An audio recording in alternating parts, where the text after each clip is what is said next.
All right, we live. We live. Stay right there, fellas. We're going to make sure we share this. Good evening, everybody. Good evening. I want you to. Good evening, everybody. I'm talking to them first, Miko. Good evening, sir. How you doing? Let me talk. So what I want y'all to do, listen, we're live. I want you to share. We're glad you all joined us tonight, brother. I want you to share this page. We are live on Facebook. We're also live on YouTube. If you want to go to YouTube, you can go to Deliverance Prayer Tower on YouTube. Deliverance Prayer Tower. We are live. So listen, I want you to share this page. Share. We're going to give you a little time, about a minute or 30 seconds for you to join on. I see you coming on. I see you coming on. I see you coming on. Mr. Campbell. Yes, sir. What's the Pastor? What's the thing that you got this on? YouTube. It's on Facebook. YouTube? It's on YouTube. We live now on YouTube and Facebook. Oh, we live on YouTube. YouTube and Facebook. YouTube, you can go to Deliverance Prayer Tower, and then it'll come up. Facebook, Facebook is, yes. Facebook is my page, Janario R. Campbell Sr.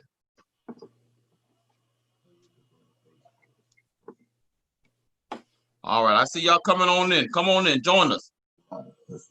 Come on in, join us. Join us.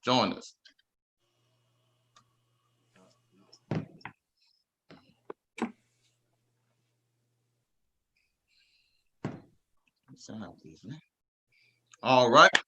Good evening, everybody. Thank you for joining us. All right, I see y'all coming on in. Let me turn this down. Yeah. Make sure, give them some time to get in. Okay. You say Deliverance Prayer Tower? Yes, sir. Yes, sir. This is an issue, as Tim Scott said, it's not going away. There's so much on YouTube. Is just type in Deliverance Prayer Tower.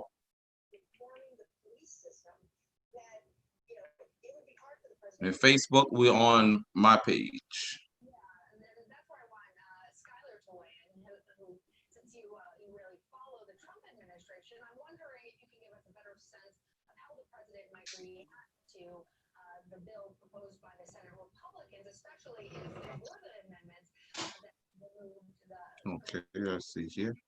Police officers. Will the president risk actually vetoing the police reform bill that passed both chambers in order to just to keep that okay. Here we go. Well, up until this point, they have said that it is a non-starter in terms of including that police immunity, or removing it, I should say, for this police reform. There we go. All right. I see everybody coming on there. We're getting ready to get started. So while we're doing this, I'm going to ask Brother Miko to lead us in prayer right quick, a quick word of prayer. Lead us in a quick word of prayer. So, and then we're going to get started. Father God, we thank you for this opportunity to come and fellowship, God, to be enlightened and edified. God, help us, Lord, to help others. And we pray for your presence. In Christ's name, amen. Amen. Amen. Amen. I know you're gonna be that quick, but I'm glad. I'm glad. Hey, we need to get that out you a little bit more.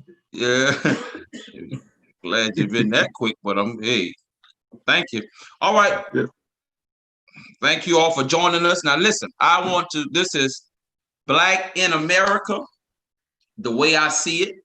We know that a lot of things is going on in the world today.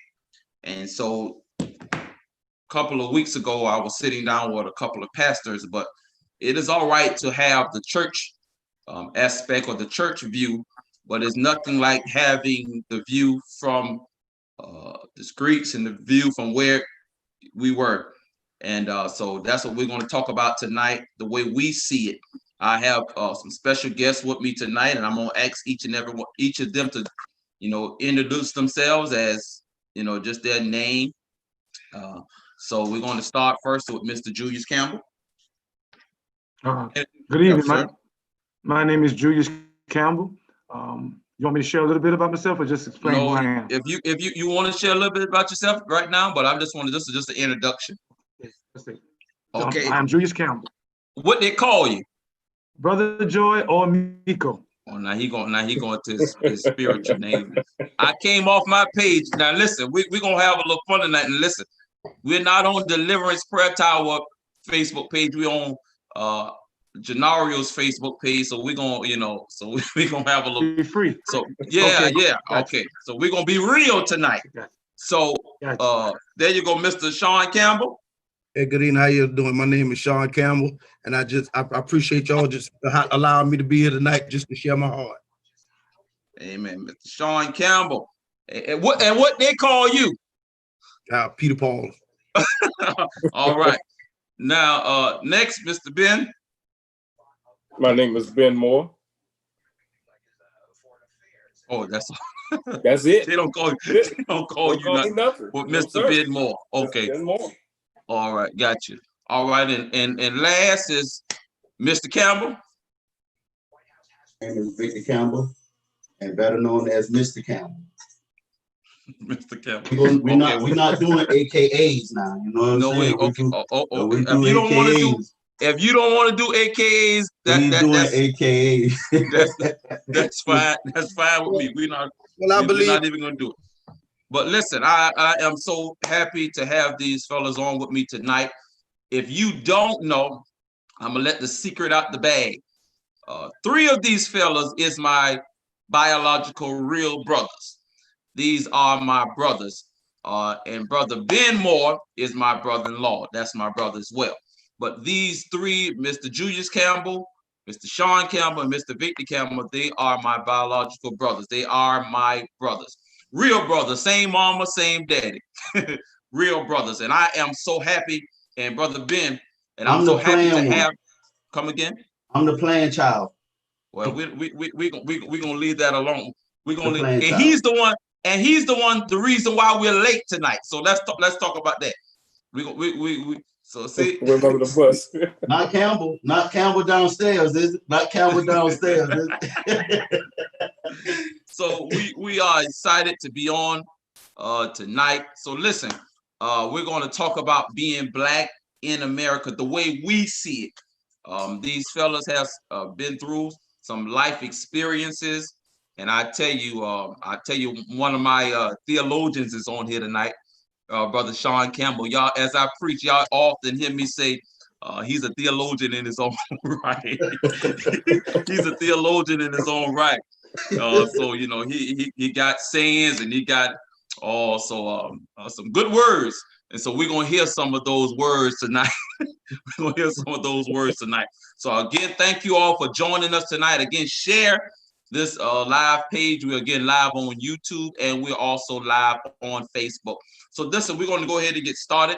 I'm going to ask these guys some questions, and not only am I going to ask some questions, but also we're just going to have a quick dialogue, and we're going to talk, and we're going to tell their experience being Black in America. So I'm going to start off with Mr. Victor Campbell. So we're going to talk about now. I want you to kind of, Mr. Campbell, first give an introduction of yourself, of who you are. But I want you to talk. We're going to come from different aspects of being Black in America tonight. We're going to talk about from the business aspect, and that's where Mr. Campbell, Victor Campbell, is going to come tonight from the business aspect, talking because he has his own personal business, and he's going to talk about being a business owner, being a Black business owner, and what he may have had to go and come through, and what it is like to be Black. Be a Black business owner. So he's going to talk about that. And then we have another aspect from the church's aspect of being Black and navigating during the church. And then we're gonna have the street aspect of it, being Black in America, coming from the streets. And then we're gonna I mean, we well versed tonight. We got everything we need tonight here with these fellas. So listen, Mr. Campbell, start us off. Tell us about yourself and tell us, you know, how you got your business started, and being a Black business owner, being a Black businessman. Let us know what is your business, the name of your business, and what you do, and how you help your community, and just talk to us. Well, first I would like to give shouts out to my barber, Mr. Jack, you know, who have me so well groomed. You know, you see from the side, you know, I want to give shouts out to my barber. But no, and actually Black owned too, in Black business. But to share, you know, my aspect of being Black in America, especially as being Black and being a business owner. Now it's been 4.5 years. Now coming into being a business owner. I own a staffing agency by the name of A1 Staffing Agency. Started this business back in 2016, June of 2016. So we embarking on 4 years now. I can't tell you to sit here and say all the 4 years was peaches and cream, you know, especially by being Black. And I thank you for having me to speak on this aspect because of, you know, it's challenging, you know. A lot of people get discouraged by, you know, taking that leap of going into business because of various of things. But the top of the list can be finances and being African American, you know, and well, excuse me, the top of the list would be fear. That's number one. Fear to step out on faith, to just trust and believe that, you know, you can do exceedingly and abundantly.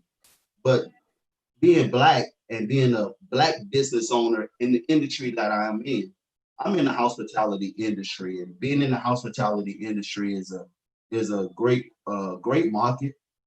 But as far as being Black in the hospitality industry, I feel that, and it's only my opinion, okay? It's only my opinion that, you know, we don't get, us as African Americans does not get the support, I will use that word support, by, you know, other cultures because of, you know, they got, as they say in the Caucasian or white, they help one another. You know, one, you scratch my back, I scratch your back. That's per se the same, you know, I did this for you, or I can help you along the line down the way. But as being Black, I mean, we are very shortchanged in this industry because of, I mean, being here 4 years, I can truly tell you it's only by the grace of God that the doors are still open. I mean, understanding that in this industry of as a Black, matter of fact, as a young Black man, you know, being in my 40s, nothing was ever given to me. You know, I had to get out. I had to go hit the streets. You know, I had to go beg for accounts. I have to beg for people to come to work. I have to beg for a chance. I have to beg for an opportunity. You know, and it's just nothing is given to me. You know, nothing was given to me. The support from my family, you know, as Mr. Julius can attest to this, and Mr. Campbell, Sean Campbell can attest to this, you know, by having support from the family, that's what really keeps me going. But it's a real struggle, man. It really is. It's a real struggle as being African American in the business aspect, especially in the South. Let's use that, down South.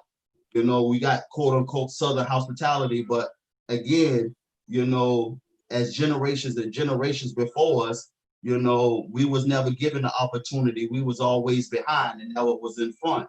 So as of right now, I can truly say it's a blessing, man, to just have the opportunity just to embrace and thrive on, you know, being a business owner.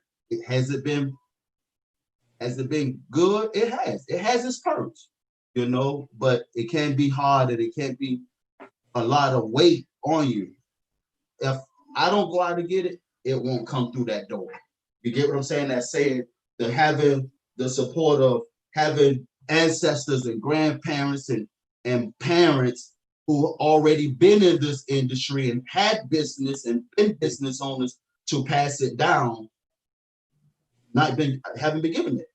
I literally woke up on one morning, June the 25th, 2016, and had a mind that made up that I went in and I resigned from being a general manager from being under a white owner of a company. Then I went in and resigned, came up with the name of A1 Staffing, and hit the ground running. And to be honest with you, has it been easy? No, but that's just the person that I am. I mean, once I get my mind made up, I'm gonna hit the ground running. So, I mean, I would tell if I could say anything, man, don't give up on your dreams.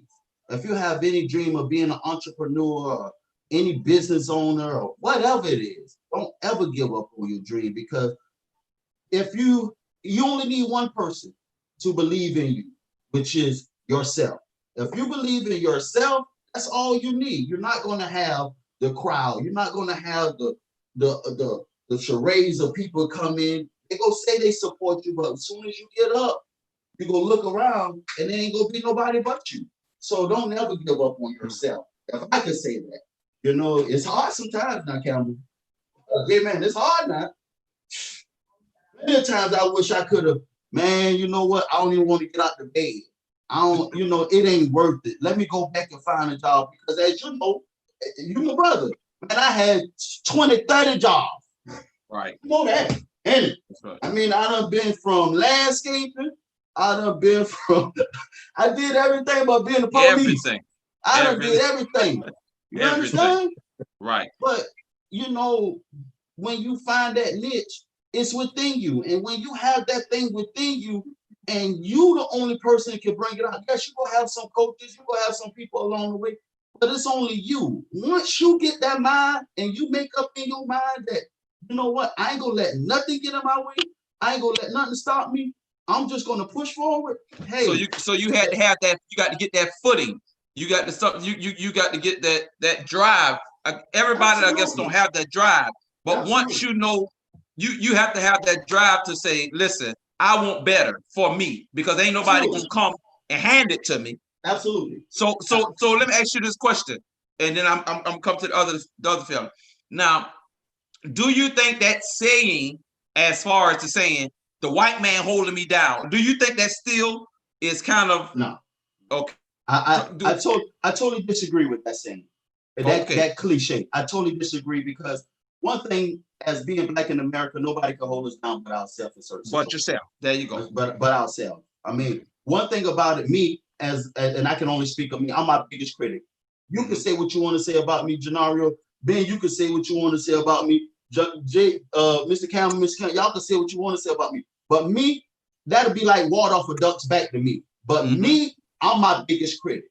Right. So we get in the way of ourselves. So that cliche as the white man, that's we have overcome that. Overcome that. So you can't say nobody holding you down. Now the road you may have bumps in the road here and there, but if you destined to make it, you can make it. Life is going to deal with obstacles. Can I expound on that, please? Can I expound? Go ahead. Absolutely. How y'all doing? Good evening. Once again, my name is Sean, and I thank y'all for just allowing me to speak my heart. And I have something to say about that cliche, the white man hold us down, because I'm a Black man from the streets. I've been in the streets all my life.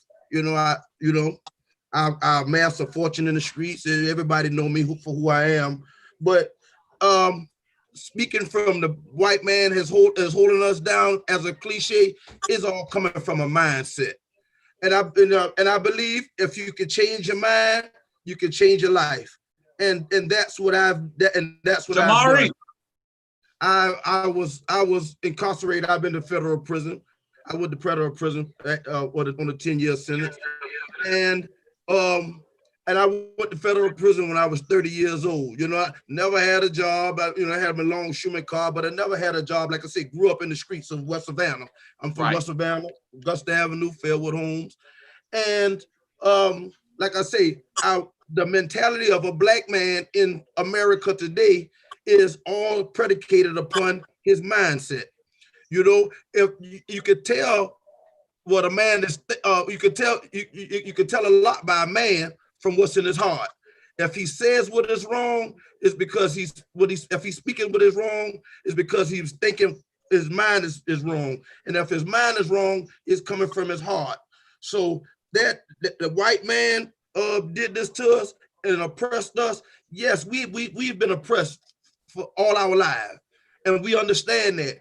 But if we can change our mind, we can change our life. So when I say that, we just got to change our mind. Like I say, during my incarceration, I did a lot of getting in touch with myself. And when I say change your mind, you got to we need to do things a different way, from a different mindset. We have to, and when our mind haven't been renewed on truth, and when our mind is renewed on truth, we speak different, we act different, and we carry our life in a different way. So as I begin to go through a process, but I got something that's tattooed on me, because I went through a lot in federal prison penitentiary, from family matters to my son getting killed, and a lot of things that I went through, and it was because of pain that I grew. So once I start going through my storms or the vicissitudes of life, it's just like a check engine light in your car. You could be riding in your car, and if that check engine light come on, it means that something is wrong. Something's wrong. And it means something was wrong with me. And I thought that the white man did it. I thought that my family did it, or this one or that one did it. Nobody did. Like Mr. Campbell said, I was my very own worst enemy. I wasn't in tune with myself. I didn't know who I was. And so I was embarking upon a ravaged path in a path of destruction. But it was because of pain that I grew. That check engine light is only an indicator that something is wrong. So when we going through something, or when we going through a trial or tribulation in life, it's only an indicator that something is wrong. And we could take some of us that put them pictures up in our car. When we see that check engine light, what we do? We take a picture of our child, our wife, our girlfriend, and we cover that check engine light to try to get rid of it. That's but it's not. But covering it up or masking it is not going to get rid of it. We have to go to a repair collision center, or we have to go somewhere to get that car checked on, because that check engine light is not going off. Right. But the only thing that can change us is we got to get in tune with ourselves, and the only way we can get in tune with ourselves is to know who we are and whom's we are. And so when we start developing a relationship with our Creator, He is going to tell us why we hurting and what the cause of hurt. And I can relate to that, Mr. Campbell. I didn't mean to cut you off, but by speaking on that, I'm gonna tell you something. That speaking of that, a lot of us as young Black men, we're afraid to face who we really are. That's why a lot of us don't get help, because we run from the real person, which is that man in the mirror. And I can tell you, I'm one of the biggest ones. I would say, some people think I'm so much on myself. What's that word when you think of too much of yourself? What's that word? Conceited. But I was me personally, Victor Campbell Sr. I was afraid of looking into the mirror and facing who I really was. And that's why I went through so much. And that's why a lot of us African-American men are going through so much, because we don't want to stop, look in the mirror, and like you say, Mr. Campbell, the indicator of knowing who we are, and we'll run from the true character of who we are. Okay, now I'm gonna throw this to Mr. Campbell, or Mr. Julius Campbell, because I like how you brought us here, Mr. Sean Campbell. I want to, because I'm gonna come back to you as well. now let's get real. And so, you know, we all done something. Okay, for the Bible says we want to go scripture, for all have sinned and fallen short of the glory of God. So ain't none of us on here is perfect. We all undone something. We all you know, we got that kryptonite, as they say. So I want to talk to Mr. Julius Campbell, because okay, give us a brief synopsis, or just a quick a summary of your story, where you've been, because of some may not know your story. So tell us, okay, the last 27 years of your life. Well, Where you been? again, I'm Julius Campbell Miko. For the last 27 years, well, 27 years of my life was spent incarcerated. Okay. At the age of 20, I took the life of another young man, and I was guilty, convicted, and I served that time in prison. So I don't speak from a victim's perspective. I speak from a factual perspective. I did wrong, and I served time in prison because of my wrong. However, as a result of those 27 years, my perspective has changed, especially coming out and learning about a new America, if you will. The whole time I was incarcerated, I learned. I believe that ignorance is a tool that the enemy uses to hurt and suppress African Americans, not just per se Caucasians or whites. We have a bigger enemy than just skin color. But nevertheless, I've learned a great deal, and I'm ready to begin to speak on some of the things that I've learned and the new perspective that I have. Okay, now you in being incarcerated for 27 years, I know you have seen the head go. I got to go to my theologian here. I got to reference my theologian, Mr. Sean Campbell. He he had a saying, say, I've been everywhere but the electric chair, seen everything but the wind. Everything but the wind. So I got to reference my theologian there, and get that props to him. So I've seen you've seen everything but the wind, been everywhere but the electric chair. So in your 27 years of being incarcerated, you done been through different institutions. You seen us come in there. And what's meaning us, African American, Black Americans, whatever you want to call us, come in there. In seeing us come in there, what has been our biggest failure?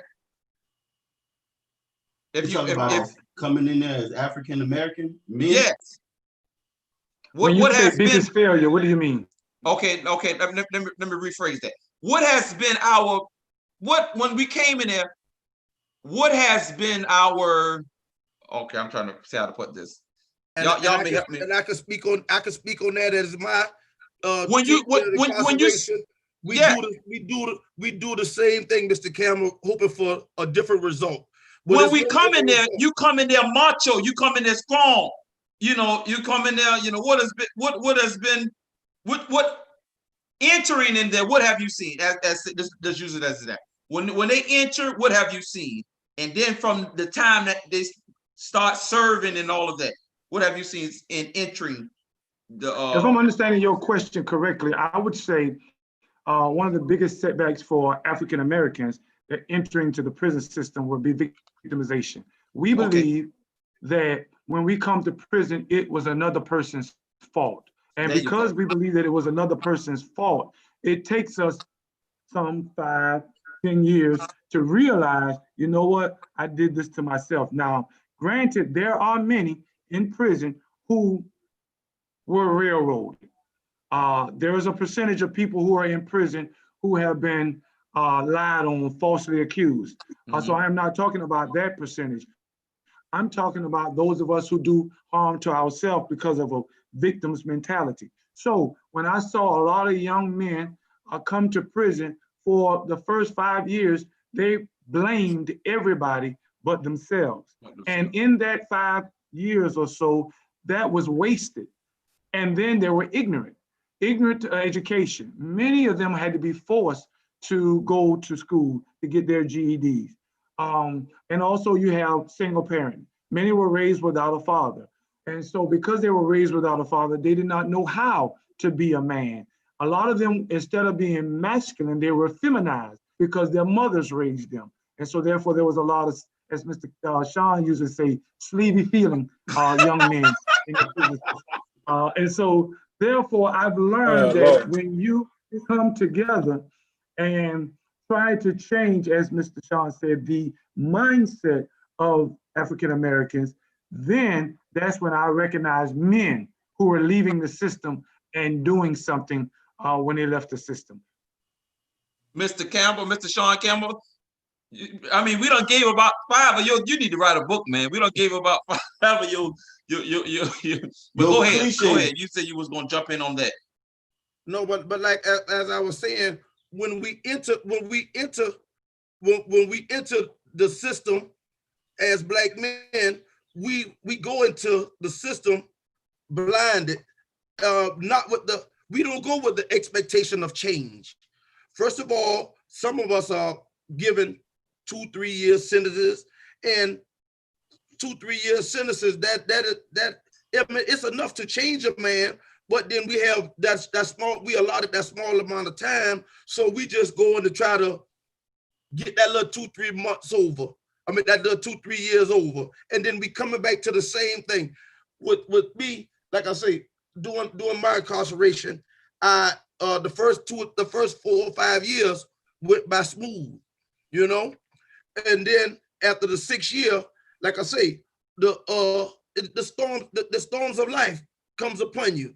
You know, and the first 4 or 5 years, I was reading books, Triple Crown publications, and this type book, and Donald Goins, and you know, these type authors. But then after the storms of life started hitting me, you know what I'm saying?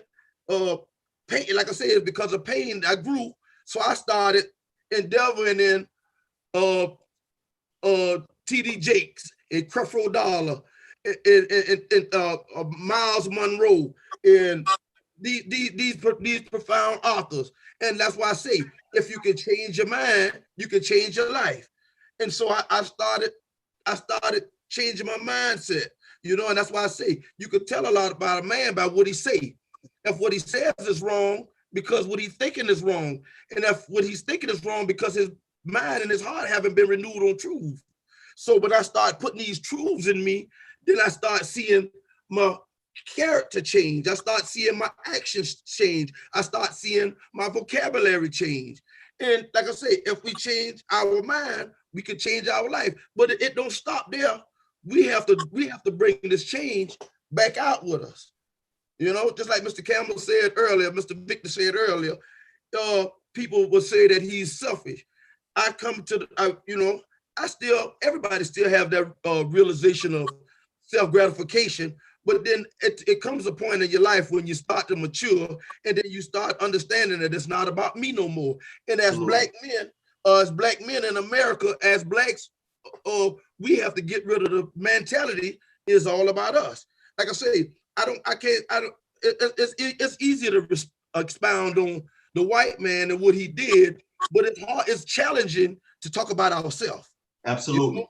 You know, we can always pass the buck or pass the blame, but when we acknowledge ourselves and our wrong, then change is hard, but change is a must. So that's what I say. We go into the system not expecting change, but like I say, God allows us that experience to go there for the change. Mm-hmm. But you know, some of us get there and we just do the repetitive thing and we don't change, so we come back the same way, expecting different results. And elaborate on, as a business owner, you know, just to touch bases on that again. Like I said, this year 4 for me now, you know, and the first year, you know, I say it's the saying, the first 5 years is the tough years of being a business owner. But I could truly say, you know, every year is tough and trying, because if you don't come in with the mentality of wanting to learn, Nothing was given to me. My first year being in business, you know, I can truly say by confessing, I got cocky. Well, the first year I got cocky. Now, ain't nobody gonna tell me what to do. I'm a business owner. I'm my own boss, and I'm gonna run it how I want to run it. And being with that mentality, coming in with no education of being a business owner, but just having experience.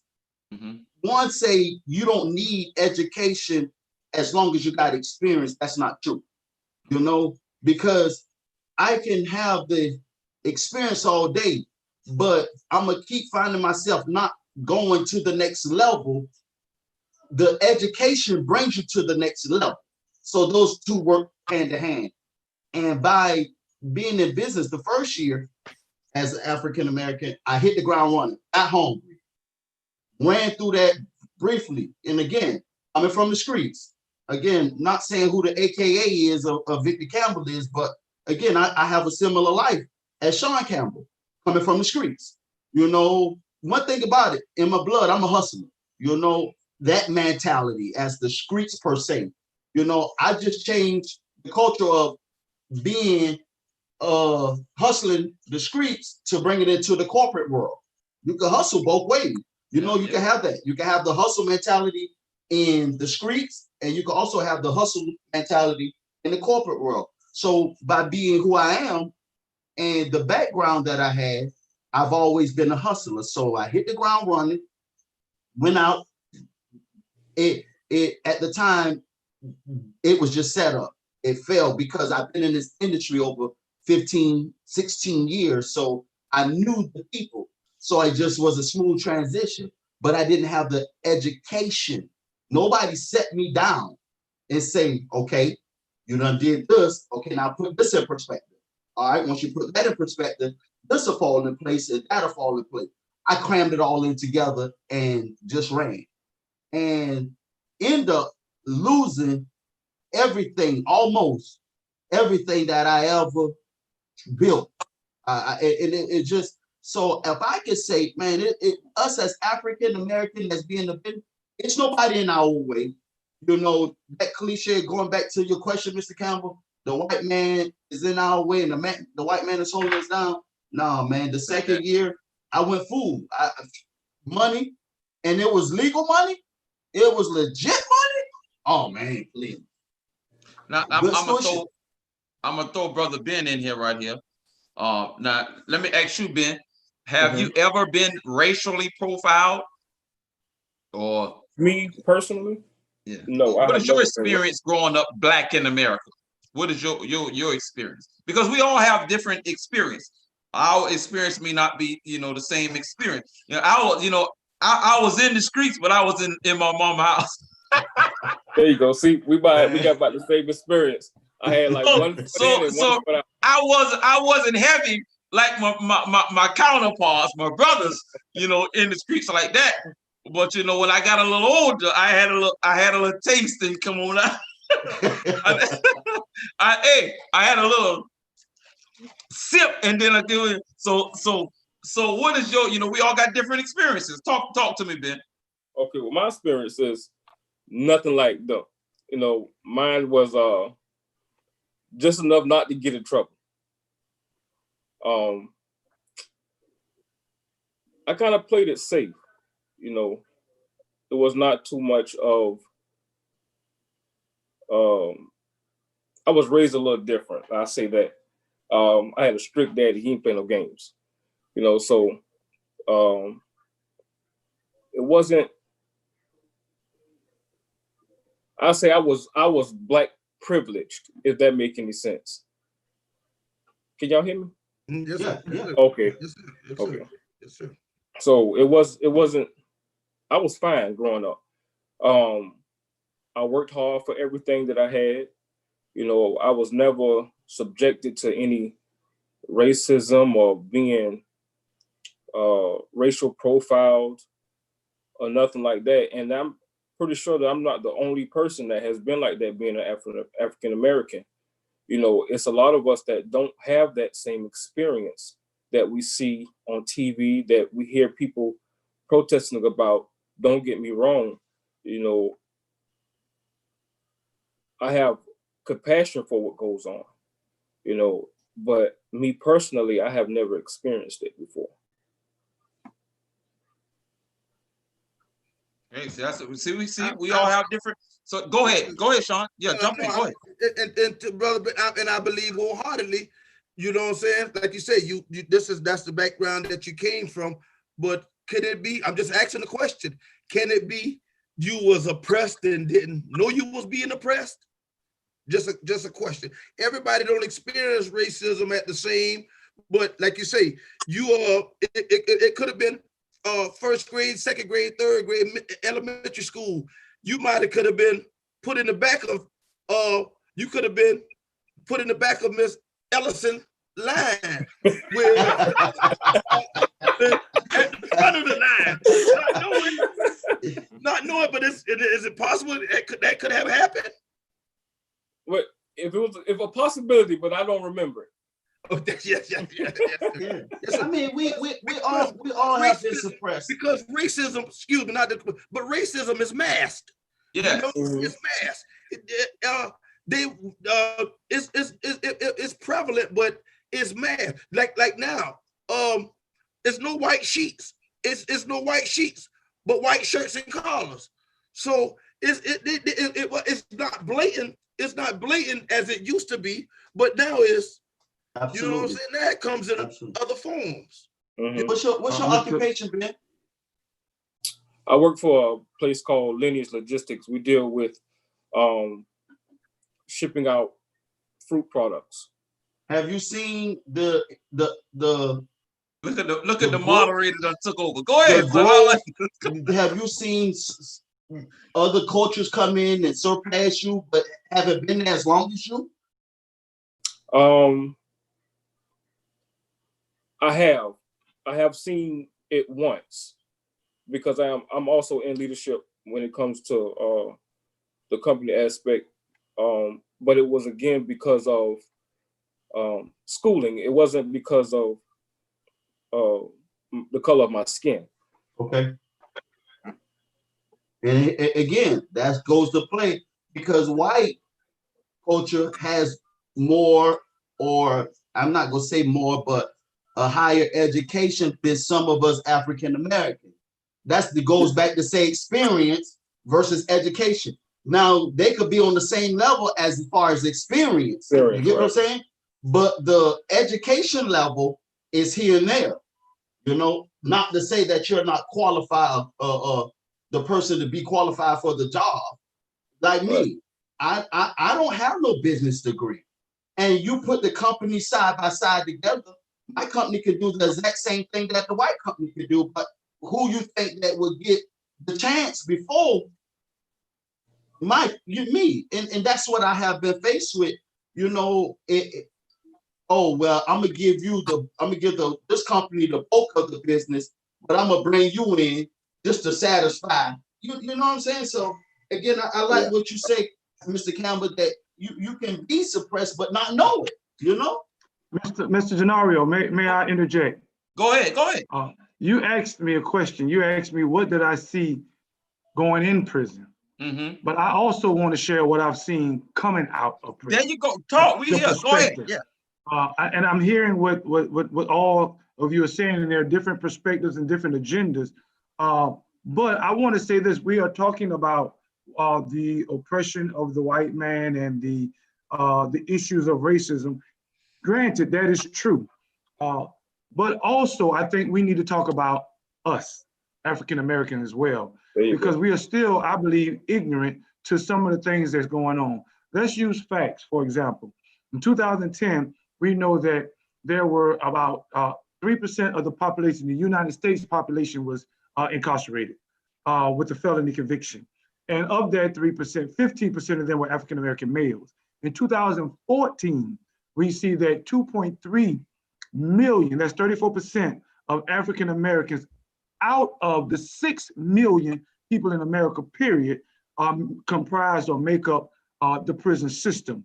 That is a problem. So we are talking about what the white man has done, but what we're not talking about is what the black man is doing. And so what I believe is, I believe that we ought to start asking ourselves some questions. If what the white man is doing is real, how can we counteract or support what the black man needs to do? For example, coming out of prison, I found that many felons are having a hard time finding housing. Many of us are saying that we ought to give ex-offenders a helping hand to support them to come out. And the population is looking for them to do good, to succeed, to be successful. However, there is a contradiction in tow. What do I mean by that? You're looking for the ex-felon to be successful, but you're holding his hand down at the same time. Men, I've heard many stories of men and women, African Americans, but also of different ethnicities, many stories of them getting out, trying to get housing, but they're being denied housing because of the criminal background. Now, here's a statistic that you may not have known. So is that systemic racism? Exactly, is systemic racism. And this is the key. You may not understand this fact, but 4 in 5 African Americans who are seeking housing are denied because of criminal background.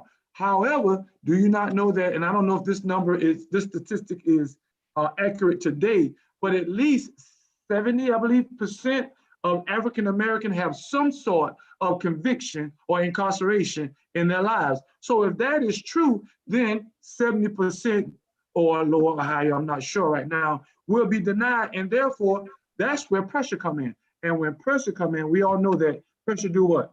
Bust the pipe. Men and women begin to start making foolish decisions because they're stressed out because they can't meet the basic need. And that basic need is home. Many African Americans are homeless because most of them are coming out of incarceration because they can't get home. So instead of just saying what the white man has done, let's also counteract that and say, what can the black man do? Okay, I'm glad you say that, because I'm gonna throw this. I'm gonna come to you back to you, Mr. Sean, but I'm gonna throw this to the business owner, because okay, now as a business owner, as the business, when the incarcerated come out, they're gonna need to go to work, just like he say. They're gonna need not only go to work, but they're gonna need housing and all that. So in business, how can the business aspect help to make sure that this man don't go back to jail? Because if he can't get a job, he can't get no housing, then what he gonna do? So how can the business aspect help? Again, it all falls back on, like Campbell say, like Julius say, it all falls back on the individual. I really believe that companies out here are really giving another chance to ex-offenders, people that has been incarcerated. I think that they are hiring more people that has been convicted for some type of charge, because again, that number you used again, Campbell, is a high number. I mean, and if you keep denying, if business owners keep denying people privilege or opportunity, then you will have no one in the workforce. Because again, as Campbell said, that it's a high percentage of African American that have some sort of background. If you just basically look at the background and don't give them an opportunity, then there will be no workforce. Because again, I mean, it's just what it is. But it all comes back to what Julia said. It's all about the individual. You have some that gets out, and the mentality has to change, as Mr. Sean Campbell says, that it has to change. Because if you come out with the same mentality that you went in, you're not going to go anywhere. You're just going to be stagnated. But those that has responsibilities, that want to make a change, as Mr. Campbell did, he's a great access to A1. He comes in, he know what it is to have now this freedom, as you may say, of being out, to just have a job and making a living for himself and his family. So the employer part of it, Mr. Genario, the employer, I think, is giving more chances, as I may say. I don't think that's hindering us Black folks because I think we're given a chance. Now, what we do with that chance and what they do, I ain't gonna say that they're gonna be given a higher position. You know, they might have to start out somewhere, you know, but at least it's a start. But I think it's all within the individual. Okay, right before you come in here, Mr. Sean, I want y'all. This is good, and I see y'all on here, and I see you. I want y'all to share. Keep on sharing this because this is good information. It's good dialogue. See, I had all the kind of stuff written down, but we flowing now. We flowing. So, Mr. Campbell, go ahead, Mr. Sean Campbell. Okay. Like I said, I want to ask a question. And I'm first of all, I want you to know that I'm coming from only my opinion, but I want to ask a question to the panel. I want to start with Brother Ben Moore, and then and then I want you to answer also, Mr. Campbell. Do you believe in affirmative action? I mean, I believe highly in affirmative action. You know, because I believe sometimes we need a help. We need a help up to be put in a position. But just like Mr. Campbell say, we can. Despise not small beginnings. We can start from the bottom and work our way up in a corporation. But I believe highly in affirmative action. But I believe, in my opinion, that affirmative action is a crutch also. You know, because it's a crutch on us because we like I said, just bear with me because but like I say, I believe it's a crutch because you know they are not allotting us the jobs that we are qualified for, and that they'll put us in a position only because they got to meet a quota of so many blacks in that position or whatever. But do you agree with what's your take on affirmative action? Yeah. What's my take on affirmative action? That's a good question. Okay, my take on affirmative action is, first of all, let's read the definition of affirmative action. Mm-hmm. It says, it's the practice or policy of favoring individuals belonging to groups known to have been discriminated against previously. Mm-hmm. Okay, yes, I do believe in affirmative action. Have I ever experienced it or seen it? I've never seen it. Like, I have really never seen anybody being discriminated upon.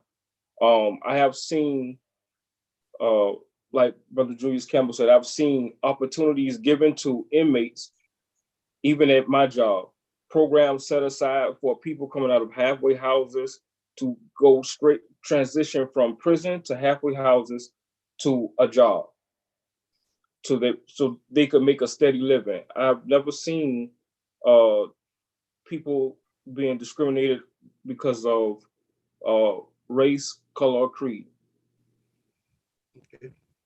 I can say I've seen, but it's hidden. Not anymore, Denario. It's not anymore. Some of it.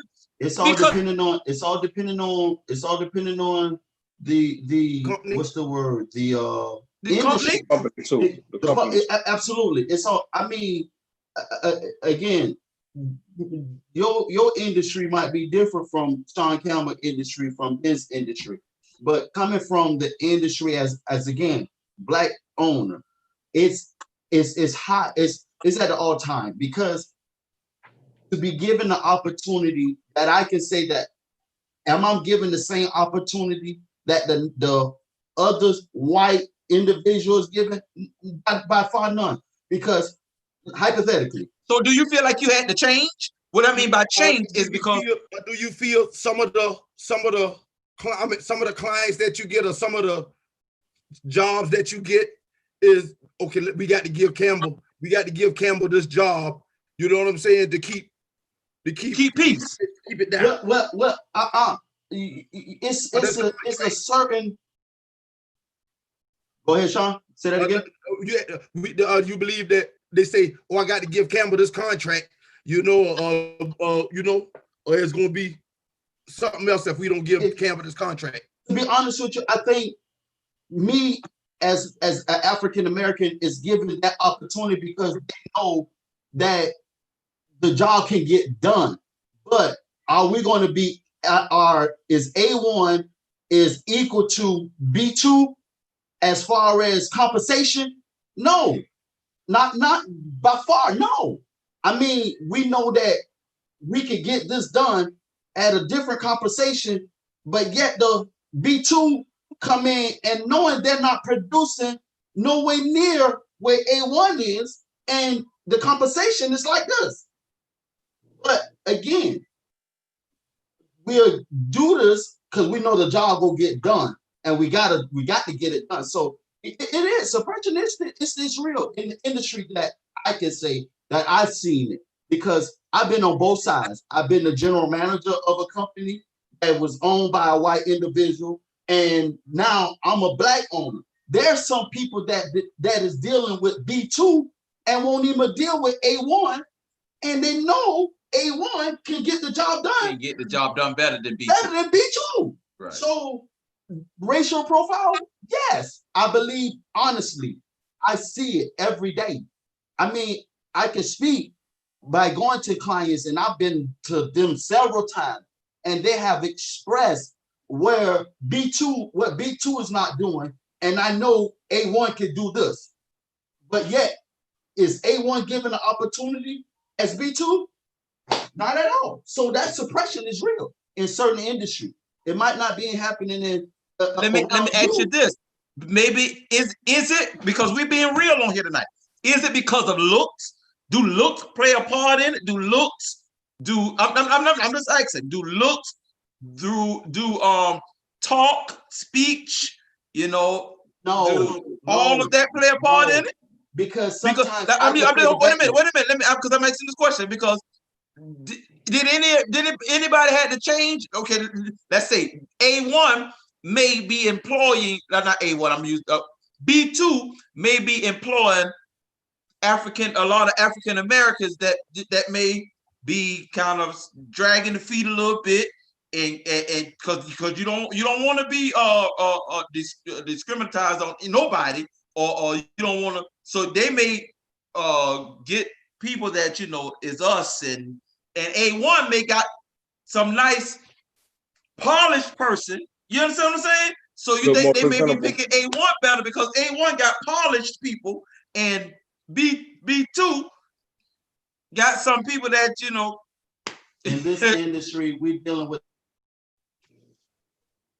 the same part. So the industry is in the staffing industry, because again, you got to think of what we are in now. We're in the what? Temp service. Okay. Temp service. We're in the temp service. So okay. So therefore, we're dealing with the same pool of people. Okay. We're not going out to say, okay, well, I got Mercedes over here and you got Toyotas over here. There you go. Okay, talk to me. That's what I'm talking about. Okay. No, we're all dealing with the same car lot. So it's a variety. You got Mercedes, you got Bentleys, you got Toyotas, you got Kias, you got, in this industry, they're going to go to whatever company that has the most consistent type of work. So you can leave B2 today and you go come over to A1 tomorrow. It's the same pool of people we're dealing with. So I can answer that question to say, okay, maybe if a different face go present and represent A1, it has been that way. It's been a different face that go to represent, but yet and knowing you're still black owned. You're black owned. Go ahead, Mr. Campbell, Julius. Well, I think we need to stick to the question. If I'm not mistaken, Sean, you asked us, was affirmative action good? That's what you said at your question? No. How do you feel about affirmative action? How do I feel? Okay. Yeah. How do I feel? Okay. I'm an advocate of affirmative action, but I want to know your intake on it. All right. I am not very knowledgeable of affirmative action, but I do know this. I believe that, because you got to ask, why was it brought forth in the first place, as Ben gave us the definition. I believe affirmative action is or was a tool that was brought forth to check or bring checks and balances to our basis nature. Some people are just evil. Some people are just going to try to keep their foot on another person's neck, regardless of creed or race or status quo. And so therefore, you have to bring about a tool that will even the playing field. So I believe that in and of its formulation, that it was, and it is a good tool that can be used to bring checks and balances to our base nature. I can even add to that, Mr. Sean Campbell, that it don't necessarily, let's stop just saying the white culture. Us African Americans sometimes suppress each other because you get what I'm saying?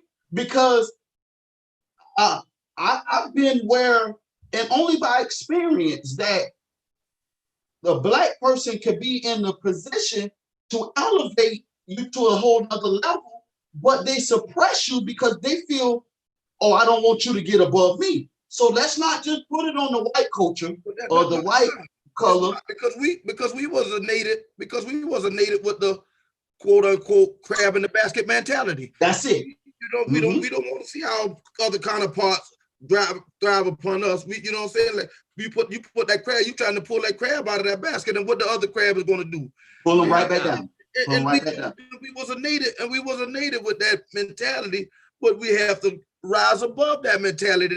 And I go back to the change of the mindset.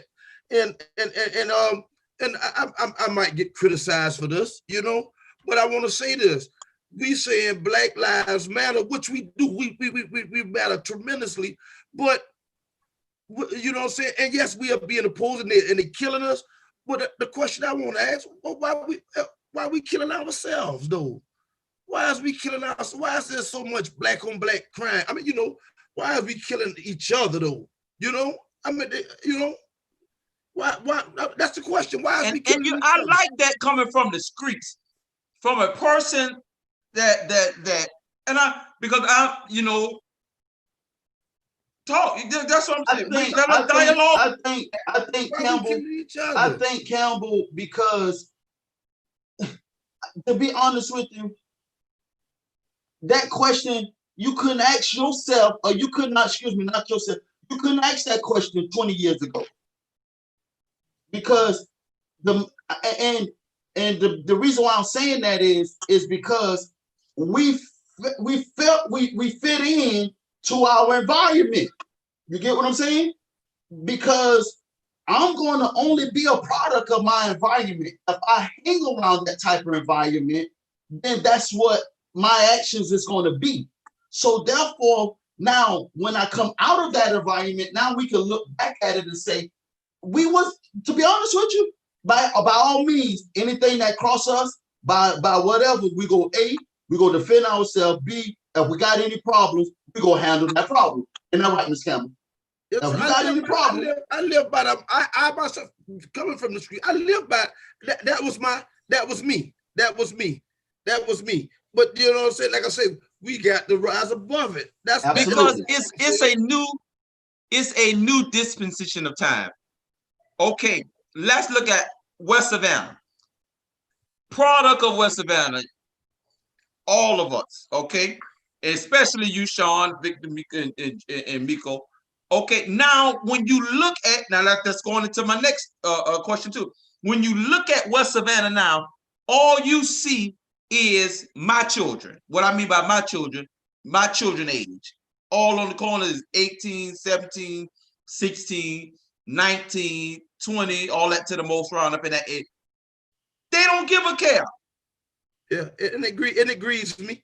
It grieves me when I look back and see my community, but then I gotta also understand that was me. So I can't judge. I can't judge my community. Absolutely. I can't judge my community, and I can't judge it. But it's incumbent upon me or us as black men or black brothers, uncles, cousins, fathers, grandfathers, we have to come back and we have to mentor. Mentorship is very important. Right. Each one reach one, each one teach one. So we have to come back and we have to go into the communities and you know what I'm saying, and compel the young brothers. I mean, we ain't always got to go and preach to them. They don't No. want to be preached to. I didn't want to be preached to. You know what I'm saying? But you can't preach to me. You know what I'm saying? But we can come and sit down and talk to them. Just be there for. They are broken. We as black men are broken. And if we take time out of our busy schedule and just listen to them, they're reacting because of they hurt. Or they reacting because of their brokenness. You know, they detached.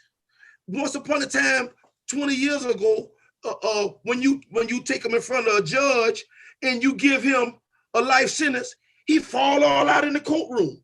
But now what I mean by detachment is you take one right now and you give him a life sentence or give him the rest of his life. You know what he do? He sit there and look at you like he crazy and bore up, and because he's detached. You know, so we got to as men and brothers and fathers and cousins and uncles, we have to see God. Thank you, Holy Ghost, Brother Ben and Brother Genario. Hey, Doc. God gave you all the spirit of discernment, right? Okay. Right. So, not saying that the men of the cloth are not discerning the spirit, but they looking for. That's why a lot of them don't go to church. Or that's why a lot of them walk past the church, because the men of the cloth, not throwing shades, but the men of the cloth is not reaching out. Not all men, not saying, I say that you're not, but not all men are discerning they hurt. That's right. Hey, young brother. Now, I'm glad you say that. I'm glad you say that, because if I may, we have moved from blaming to now we are trying to find out what can we do. Truth, we've already talked about the racial injustice. We talked about that. Now, what can we do? As he just said, the brokenness. Is that now what are we? This 1, 2, 3, 4 of us, 5 of us on this panel. Businessman, street man, church man. What are we doing intentionally right now to answer some of these questions, or to change some of these mindsets, or to help some of these people in the plight that they're in? We learned a little bit about the prison situation, the homelessness situation, the jobless situation. We've learned about the hurt in the streets and things like. What are we doing right now to help change these things? For example, support groups, be it a street support group, a prison support group, a businessman support group, a mentor support group. What are we doing, pastors, preachers, businessmen?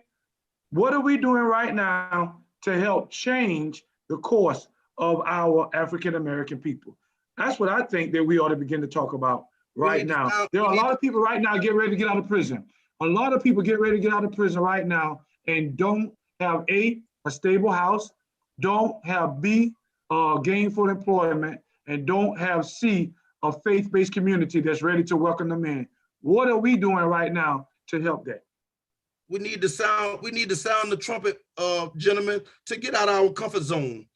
Be more discerning. You know, be more discerning. I mean, not all of them can be approached, but if you give them a sense of, hey man, you can approach me, you can come and talk to me about it. That's all. They're just looking for a way out. They hurt. My young brothers, and you know, I mean, my young brothers, they hurt, and they mean well, but they really looking for an avenue. They really don't have an avenue to change. Just like Brother Campbell say, a lot of them come. They was raised by females, raised by mothers, so they acting out their emotion, they acting out their feelings, you know. But they don't understand that. Yeah, we do have emotions, but we don't let our emotion hinder our ability to reason and ration. So they reason and rationing with their emotions. That's why they pick up the gun and go shoot. That's why they pick up the result of violence. But it's not all about violence, you know, because violence begat violence. But if we discern something that's wrong and reach out to them, maybe we can curb some of this violence. And I believe if we get out of our comfort zone, men, older men, get out of our comfort zone and you know, we say, oh, we let them go. No, let's meet them halfway. Let's go. Hey, young man, you all right? You know what I'm saying? Do y'all understand what I'm saying? Yeah, I totally agree with you on that. It's the way you approach them. Some can be approached, you know, and some can't. And the days of growing up I've always wanted to be around older people, you know. That's how I gained maturity at a younger age as I did, because I've always hung around my brother and his friends. So that's how I gained the maturity at a younger age.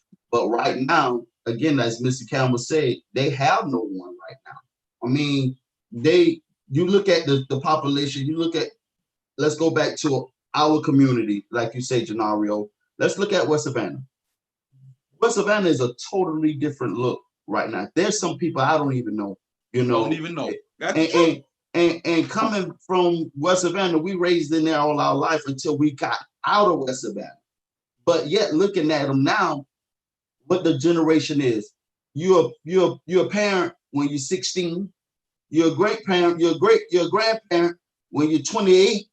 You get what I'm saying? So there's babies that's having babies, and there is no leadership. Because why? You have two young kids that are having a baby at the age of 14 to 16 to 18. You get what I'm saying? So therefore, you can't be taught. And the mindset right now with the generation now, I'm talking about from the business aspect and the street aspect, you can't tell me nothing. So you got to find a curve on how to approach them to be able to talk to them. Prime example, today, I got in an accident about a week and a half ago. Okay, coming from work, Garden City, right now 21. And this guy hit me straight in the back. So me, when we get in an accident, Jay, what the first thing we thinking? Cha-ching. You know what I'm saying? It's payday. Yeah. But when the gentleman got out the car, it was another young African-American young man. Mm-hmm. So instead of me calling the police, doing all of that, hey, let's come over, let's pull over. Okay? Pulled over, talked to him. First thing he said when he got out the car, oh man, I ain't got no license. My license suspended. I'm dirty. I'm on probation. And I just, you know what I'm saying? I know I'm going to jail. So I said, okay, check this out. It ain't about no money with me when I'm past all the therapy and all that. You could just go find yourself going down a long, drawn out road. So make a long story short, hey man, right, as long as you give me your word that you go fix my car, I'll let you go. Because again, having another young black man locked up again. You see what I'm saying? Right, that was my thought process. Right. So I say, man, listen, as long as you give me your word that you go fix my car, we'll be good. We exchanged numbers. Boom. First week went by. He called, hey man, have you got the car estimated yet? I said, no, they was too booked up. So I was going another later date. Lo and behold, got the car estimated, got the price, gave him a call, told him the price of the car. I don't want no bodily injuries. All I want is my car fixed. Mm-hmm.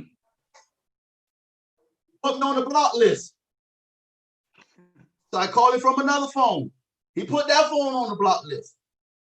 So I sent him a text. I said, hey, now this is why I don't do what I did, because I've always get. So I called him off another phone today. Man, lo and behold, he's about 26 years old. This man cussed me so bad today and told me, man, I done lost my so-and-so job. I'm out here selling crack just to try to get your car fixed. Whoa, stop. Right there. I said, listen, man, first you got to know how to come to an approach and talk. He just blew up the handle. I said, did you see the car that I gave you? I gave him a business card. I said, I own a staffing company. All you had to do was come. But to make a long story short, the approach, and to be honest with you, when he blew as he wanted to get rowdy. But when I came to him in a different manner, He said, man, you know what, man, you keep blessing. And tomorrow he got an interview here. Now you done hit my car and I'm gonna give you a job. Come on, man. But you know you're gonna get your money because you better, because I am gonna deduct. your first check coming to me. That goes to share what you said, Sean, on how to approach. Get up, because if I could have went to my mentality ticket, nigga, you try, I'm being real. Huh? Oh, I'm gonna come see you by mine. But no, he already was saying, man, I'm giving up. And that's what another thing. A lot of them out here is giving up because they feel there is no hope. Right. There is no help. C, and they feel like they out here all alone. And that goes to you, Julius, to say, well, how do we, what are we given? What's set up? What's designated for these young men? Because to be honest with you, man, it's sad out there for them. Disappointment will shake a real man. I mean, he don't even got to be when you got disappointment after disappointment after disappointment, no after no after no. We can't do this for you. We can't do that for you. Hey man, all hearing a bunch of no's. A strong man, it'll buckle a strong man hearing no and disappointment. I totally agree, man. That's why the inspiration to see these two. They're older than me. You know, you gave the announcement that it's 4 of us that's on here that are biological brothers, and to grow up to see, you know, what the oldest, which is Julius, to go through, and again what Sean to go through the path, you know, and we were going down the same path, and to be strong, to see the strength that they have to go do time and come back, you know what I'm saying, and not giving up to say, oh, society has dealt me this, but yet being in control of their destination. And that's what's motivation to me, to see that I've lived the life of having a brother that did 26 years and having a brother to do 10 years and to come out with the mentality to say, look, I mean, ain't left brother right here up in the far corner ain't had y'all one. Never. I'm surprised he putting in a little bit for Social Security. Ain't that right, Mr. Gilmore? Good to you, ain't it? I know Mr. Gilmore. I got 6 jobs. I don't get tired. But your mentality changed, and it was the circumstance, like you say. You can change your life, sir. The first 5 years of your sentence, you felt that, oh, I'm strong. But when that 6th year, when that 7th year come, it started chopping that tree down. And now it had to be changed. And what you had to do, the number one thing you had to do, and I'm gonna say this, you had to embrace that change. Embrace the change. That's right. Because if you don't embrace it, even in me, I had to embrace the change because I've been fighting amongst myself.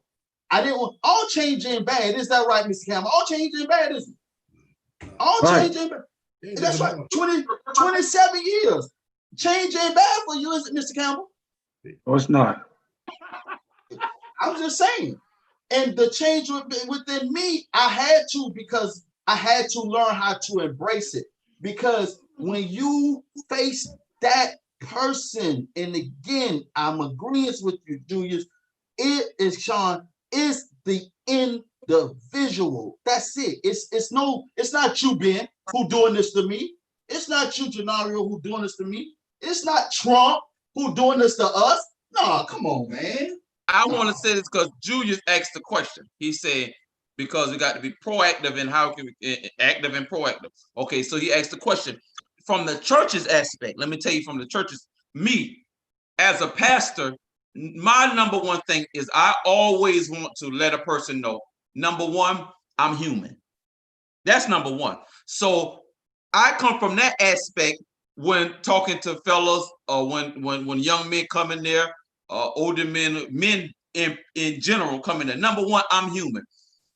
I may not have been and went as far as you may have when I'm talking to that person, but I came short. I did some things and all. So when you let the person know, number one, I'm approachable. I ain't coming to you judging you as with no collar and no bishop type coming to you saying, you know, you going to hell, you going to hell. But I come to you, number one, to get to you to let you know, listen, man, what's going on? You first, in order to be, everybody used to say a saying, whatever. In order to catch the fish, you got to do what? You can't just fish. You got to learn how to fish or whatever. And in order, you can't just skin before you skin him. You got to get him. You got to catch him first. And so I can't just go and huh? You got to set the right bait. Yeah, and you got to set the right bait, and then not only that, set the right bait, but when you do catch a fish, you got to catch him before you can skin it. You can't. So you make sure first of all that you are approachable. And so as far as the pastor, I make sure that I am approachable. That's number one. And then I see how can I be a help. You understand this thing? How can Deliverance Prayer Tower be a help to you in any kind of way to change your lifestyle? Because number one, you cannot come to a person when you come to a person, you got to know that number one, you're gonna have to be some type of answer to whatever they need. Do you get what I'm saying? Yeah. Or the solution to that problem that they have. I totally agree, but it's just right now it's sad because again, looking at the news is very depressing. It is.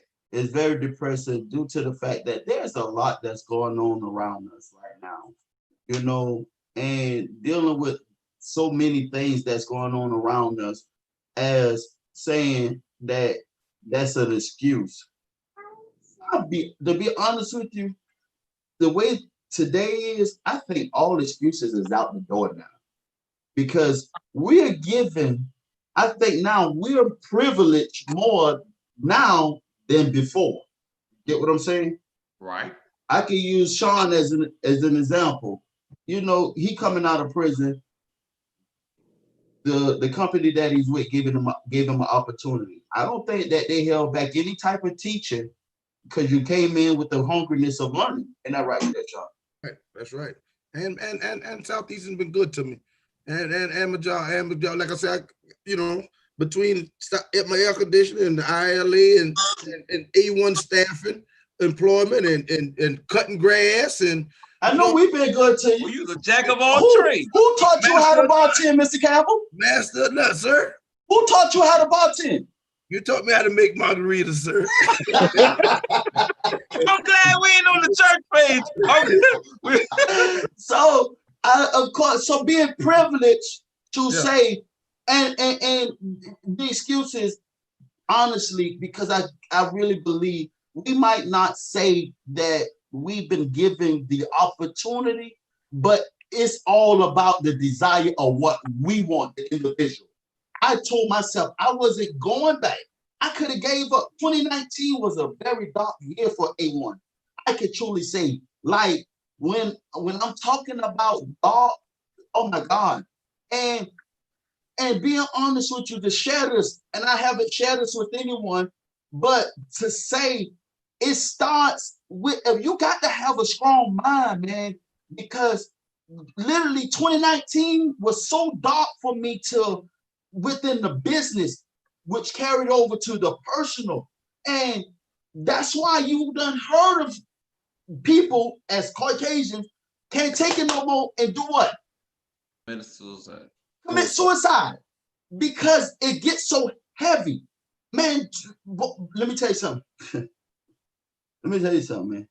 Honestly, it was nothing but by the grace of God, man, being dealt with what you deal with on the everyday, but it's up to the individual. Giving up, and it's not in calendar. It's not in our genes to give up. That's not within us. I mean, we gonna go through whatever we got to go through. Like you said, we're not perfect. We're not. I made a lot of bad choices as a businessman because I was never taught. And I don't blame my mama. I don't blame my dad. I'm not passing the blame on nobody else because it was up to me to go back to school and get an education on how to be a successful businessman. You get what I'm saying? So I did what? You always say you learn as you go. No, man, it's all in the individual. In 2019, if it wasn't for the mindset that I wasn't gonna give up, Man, literally, I would have committed suicide. Literally. It was times that I used to have to sleep with the clip outside my gun because it was so heavy on me. Oh, the people looking at me as, oh, Campbell, they wouldn't have been so big, and now I done the minister this. And again, I don't care about what people were saying, but I felt to me as I was a failure. And that was my biggest critic. It ain't what Ben said about me. It ain't what Sean said about me or what John or Sue said about me, but it was about what I was saying to myself as I being a failure. So therefore, it goes back to the number one thing, man, self. Self. It's the man. It's the mind. Like you say, Sean, it's the mind. I want to say this. I listen. We done been on about an hour now. So, but I want to say this. I want to listen. I mean, because we can go all night long just talking, and I like this, and I think we need to do a part 2. Because there's a lot. I'm looking at Facebook. I'm looking at YouTube. Man, this is blessing a lot of people, and so I think we need to do a part 2 of this. But because I'll ask Mr. Campbell say, Victor, looking at the news and looking at what's going on in this world, man, it sometimes they look like it get depression sometimes, man. But this is a trip, man. It really is a trip. But I want to say, as far as that, it is. I appreciate each and every last one of you guys, man. I really do, man. And so what we're gonna do before anyone else has something to say before what we're gonna do is we're gonna give each and every last one of you some closing remarks. So anybody else have anything to say or ask a question before we give closing remarks? Everybody good? Okay, so we're gonna give some closing. We're gonna start with Ben, and he's gonna give us some closing remarks and kind of give us some words of encouragement. Then we're gonna go to Mr. Victor Campbell. He gonna take it from Ben, give us some closing remarks and some encouragement. Then Brother Julius gonna have some closing remarks and encouragement, and then Brother Sean. So go ahead, Brother Ben. Okay. If I can encourage anybody right now, a scripture comes to mind to me is John 16:33. The scripture says that I have spoke these things that you may have peace in me. There will be tribulations, but be of good cheer, for I have overcame the world. We're gonna have some troubles. We're gonna have some tribulations. We're gonna have some obstacles. We're gonna have some mountains in our lives. But if we put our position in Christ, if we position ourselves in Christ, we can overcome. We can overcome any obstacle, diversity, racism, social injustice, anything that's put before us, we can overcome.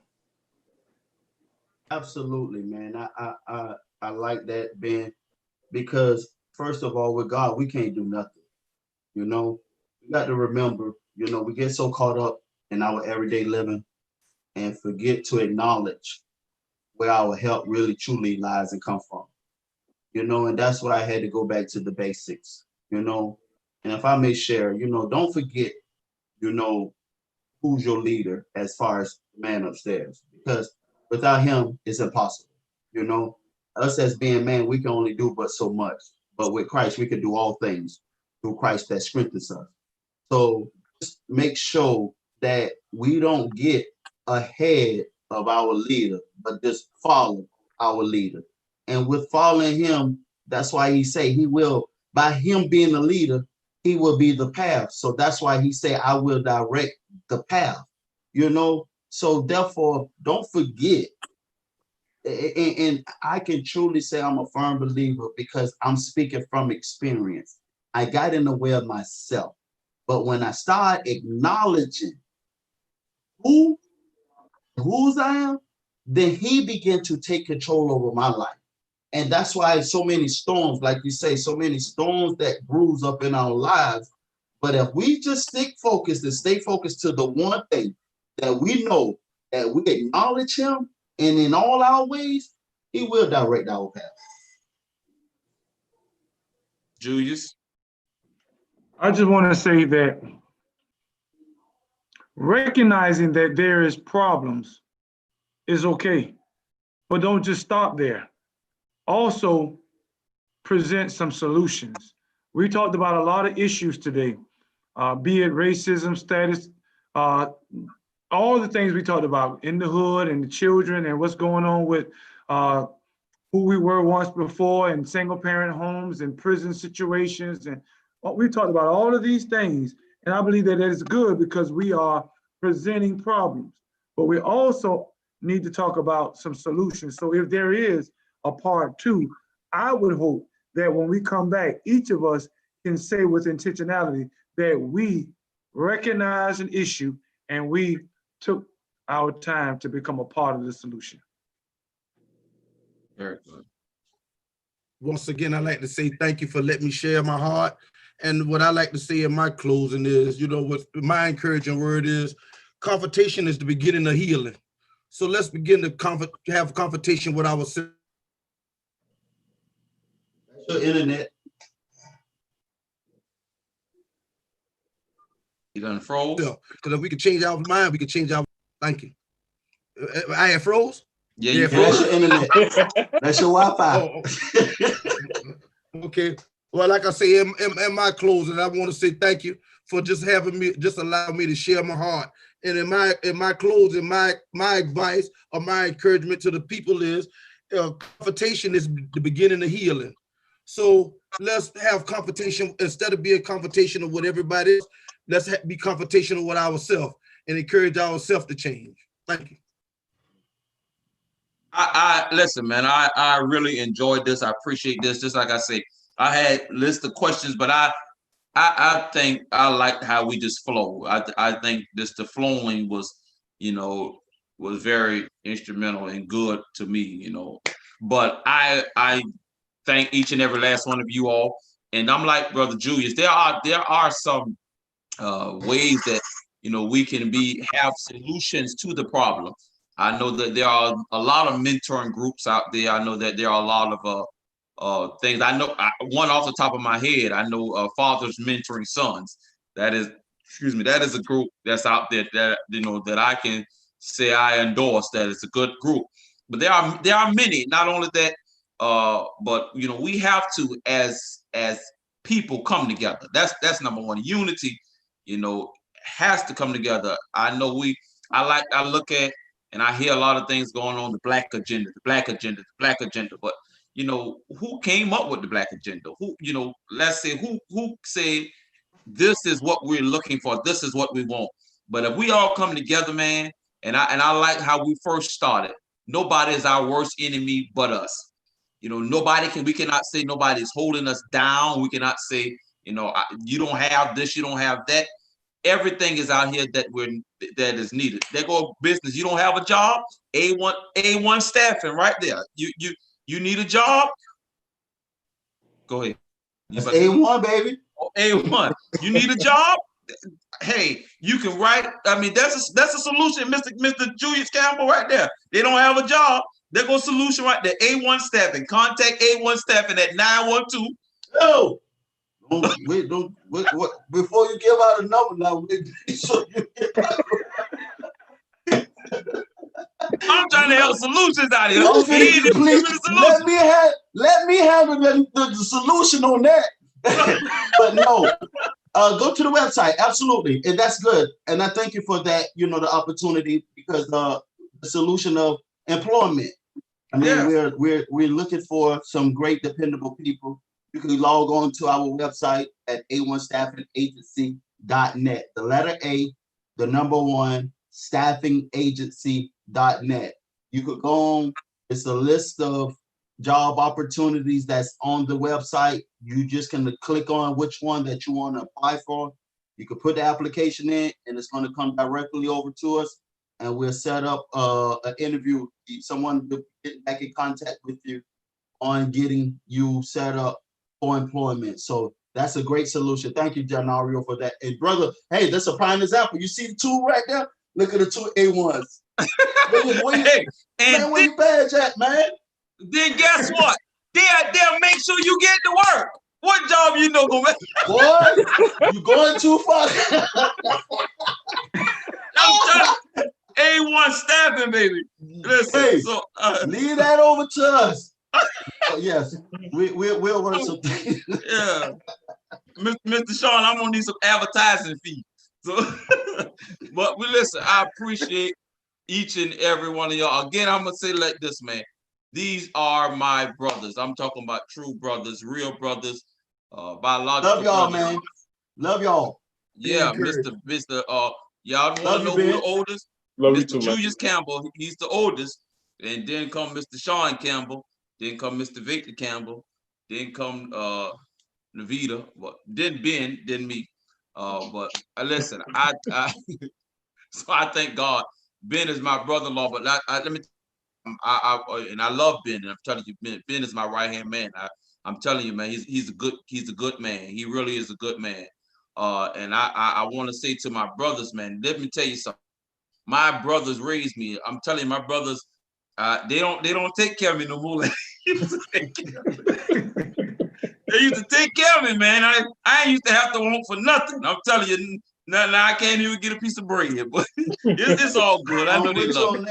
I know they love me. Them two down there, that's the cornerstone of us, man. You know what Yeah, I'm saying? man. Who really opened up the door for us to, have some of the things that we wanted to have, that unfortunately that we wasn't blessed enough to have from our parents. And starting with Julius. He started at the age of what? From where you used to work at Western Sizzlers? What's your first job? Terry Hilliard. Terry Hilliard's the first job. Yeah, we can't say Mr. Sean Campbell had a job. He just gave it to us by all means. He took care of the whole family. He took care of the whole family. He took care of us, baby. They don't know nothing about that right there. Boy, took care of us now. God did it. I'm telling you, we ain't want for nothing. I'm telling you, every Jordan there was, I'm trying to tell you. I mean, but I appreciate, man, I really do. I appreciate. Shout out to our, parents, man. I'm telling you, I thank God. We have a praying mama.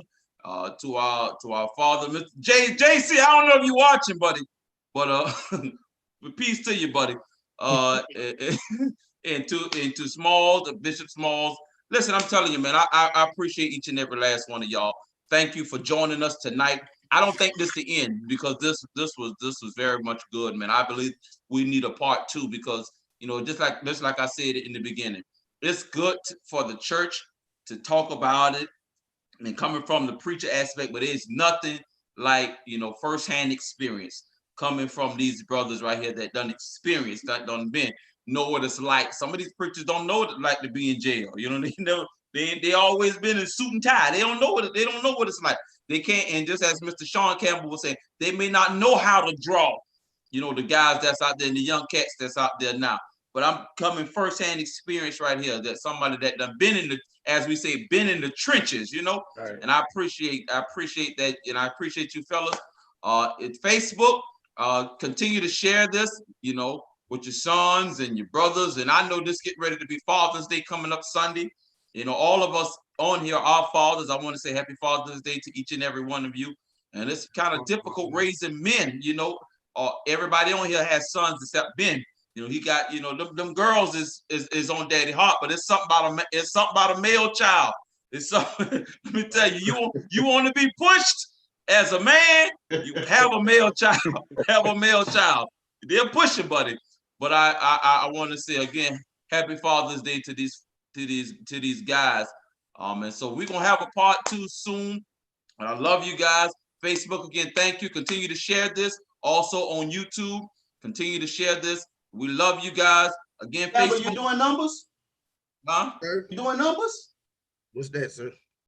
No, I'm talking about J-Man. You doing numbers? No, I ain't doing numbers.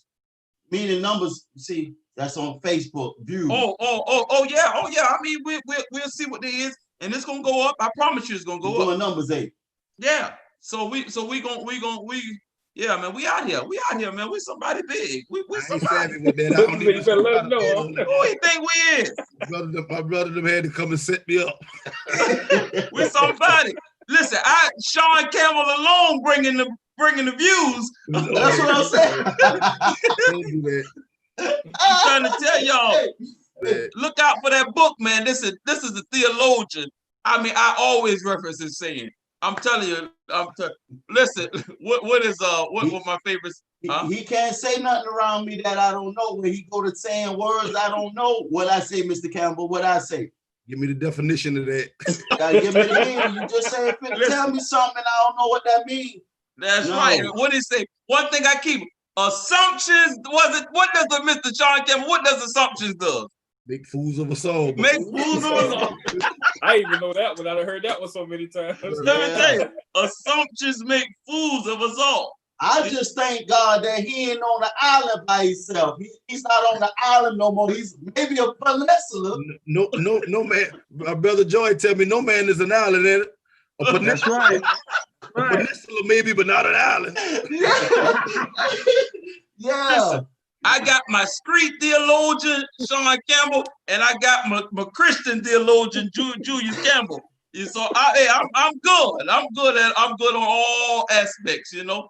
I appreciate All right, you guys. Pastor, lunch on you now. Lunch on you. Lunch on me. Whenever after we come out this pandemic, the lunch is on me. lunch is on me. But I love you guys, man. Again, Love you. thank y'all. Y'all guys, hold on. I'm gonna end with Facebook and live. We love y'all. See y'all Facebook and YouTube. 1-on-1, Paul. Paulie, 1-on-1. Huh? What did he say? 1-on-1, Paul. Let's go. He giving shout. Y'all giving shout outs.